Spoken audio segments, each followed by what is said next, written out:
Yeah, go again. Alright. Now leave it. And we're gonna see. I'll write it to it. Okay, I get. Again.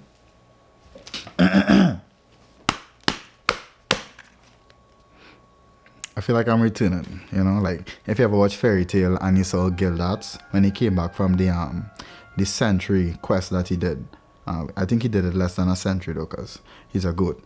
And the whole like Fairy Tale, the whole guild was like cheering for him and anticipating he reached it back. And Lucy was like, "Who's Gildat? I don't know who's Gildat." Lucy is all of the subscribers that I've gotten that have not seen me, like haven't seen that I haven't dropped a new video for yet. That's what I'm trying to say. So hi, my name is Abdul Jabbar. Some call me Reverend Black. Some call me Jabari McKnight. But this is Nighttime Studios. I have like assistants behind the scenes now, and I don't like their face. Like they're being very sassy right now, and I might fire them. So we'll try out this method a few times and see how it goes. But kind of getting into the video, I want to talk about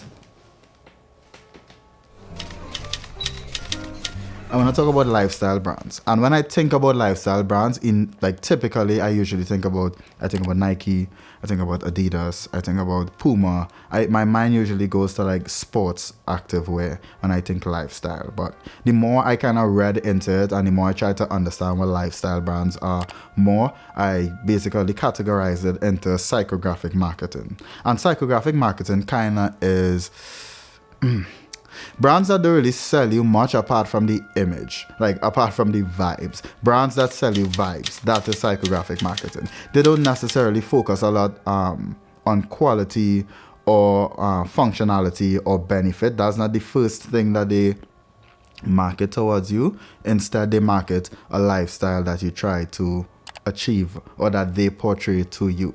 When I think psychographic outside of fashion, I think about GoPro, I think about Harley Davidson, and I think about, I forgot the last one, Nintendo.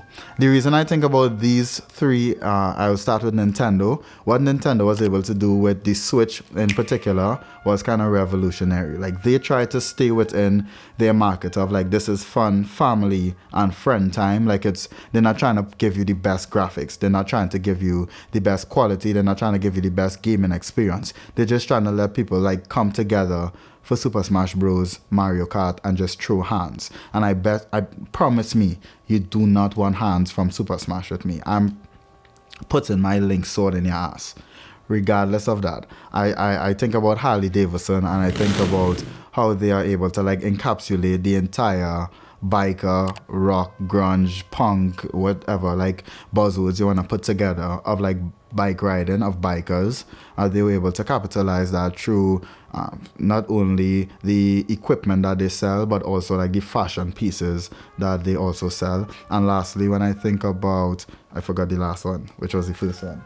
But I'll go with Patagonia. I think Patagonia is like a blend though. So Patagonia, even though like a major focus to Patagonia is the functionality of hiking, they also, and being outdoors, they also push a lot of, I guess the lifestyle around GoPro. I was talking about GoPro. Fuck Patagonia. GoPro specializes in cameras that center around the lifestyle of being outdoors, camping, hiking, just living life, adventurous. Like they try to tap into the emotions and the behaviors of the people that would like their brand, and that is kind of psychographic marketing. Where psychographic marketing is concerned, it's kind of broken down into activities, opinions and interests, social status, personality, very intangible. Well, all of them are intangible, and a lot of things in marketing are intangible. But particularly with psychographic marketing, it's intangible and it's also like qualitative, where you can't necessarily put a figure to the values all the time. However, they give you, I guess some of the benefits of it is you get an in-depth, interpersonal, intimate understanding of your customer. Like you get to communicate on a level that feels very familiar to them, very intimate to them. You understand the language of the group that you are trying to target. You're able to like portray and like communicate certain ideas that they will be able to resonate with more than the person that is just using, I guess, quantitative methods such as like your demographic. Some of the fashion brands that I want to point out where psychographic marketing is concerned, they excel. They absolutely cheeks it. That is Jacquemus, one called Ori NYC. I think Vujade does a good job in my opinion, but Gucci also, Gucci, Jown, Lululemon, Sporty and Rich, and Amy Leon Dore. I never know if I'm pronouncing that right, but you know, they don't sponsor me, so I don't care that much. I love Jacquemus. Like, that is something that is very known. My bias is very, very obvious where Jacquemus and A Cold Wall is concerned. Like, Martin Rose and Bianca Saunders, like, and also Chitose Abe from Sakai Reikaoku. I like people, but I guess particularly with Jacquemus, I like how he's able to like tell a story. He's able to like paint a picture, particularly drawing from his past. And I think I want to group Jacquemus and Gucci together for similar but different reasons.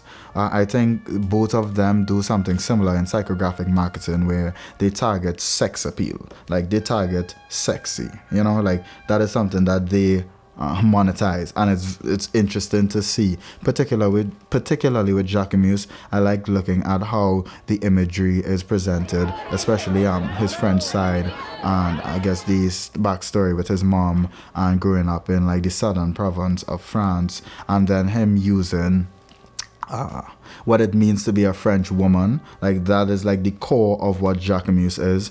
Sunny, fun, lighthearted, playful. Like, he takes a lot of these elements and he incorporates it into his brand, and I love that he is able to portray that through his marketing and target people that he know will resonate with those ideologies. Like, something about Jacquemus' price point, even though it's like luxury and it's definitely an expensive brand in comparison to other brands like, I guess, Gucci, your Louis Vuitton, your Balenciaga, it's more affordable, and I believe that is intentional because of the attitudes, the social status, the characteristics, the opinions, and like the ideals of the people that he know likes Jacquemus. Jacquemus came from Tumblr. It was a Tumblr baby, and then it went over to Instagram. Like, Jacquemus has one of the best IG feeds where fashion is concerned, and I will die on that hill.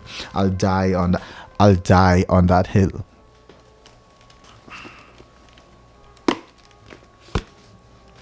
And next one I want to look at is Sporty and Rich. I really like how Sporty and Rich was able to like target their corner of the market. Started by Emily Oldberg, who I knew from Complex. She used to do she was like a news broadcaster, if that's the word I'm looking for.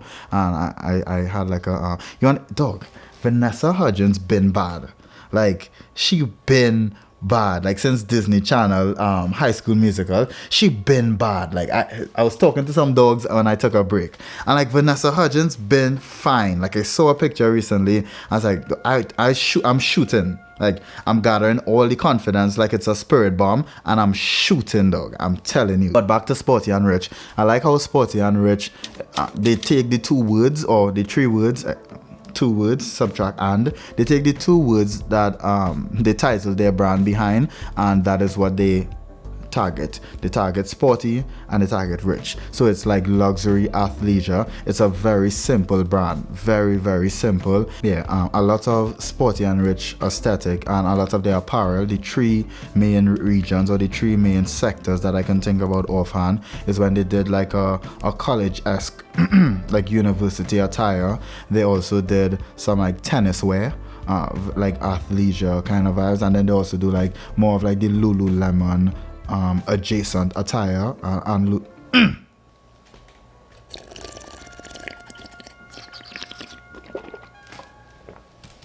I'm rambling. Sporty and Rich, I like. Lastly, I want to touch on Go Up Core, because I think Go Up Core is, as I mentioned previously, is like a nice blend of the functionality being at the forefront of the brand, but the lifestyle is also like very much there, if not greater than the functionality of it. When I think about Go Up Core, I think about the materials, but I also think about the lifestyle. I think about the psychology of the person that likes wearing Go Up Core, the person that enjoys being outside, the person that enjoys, like, I guess, unity or camaraderie, the person that enjoys maybe more simplicity in life. Arc'teryx is a separate conversation because Arc'teryx is too expensive. Some of the pieces for Arc'teryx, you can honestly buy 3 Honda Civics, put 2 on the road and drive one as your personal vehicle. Arc'teryx is insane where their prices are concerned. But apart from that, I like how there's an attitude and there's a community of like common ideals, a group think where Go Up Core is concerned. And brands like Arc'teryx, brands like Patagonia, brands like Reese Cooper, brands like, it's like a powerful community being built. Kind of like what Yeezy did. And I don't want to talk about Kanye because, you know,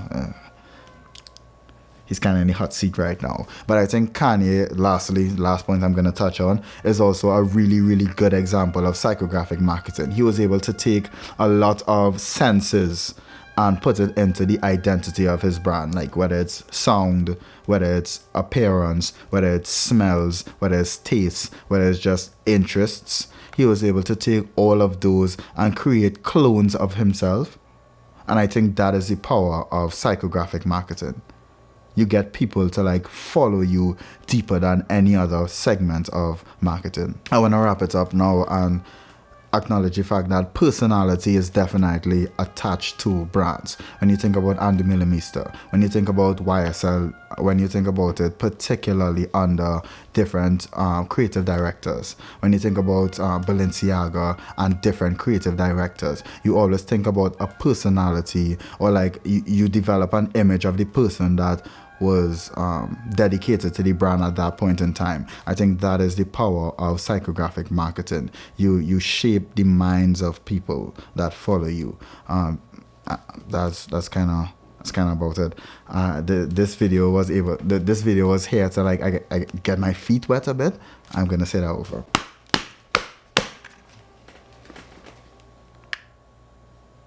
When you reach the end of your cream, it's not actually the end. You just have to like turn it over and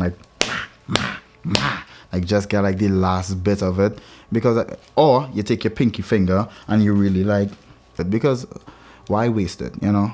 We're in an economic crisis. But I'm gonna wrap this video up now and I like psychographic marketing.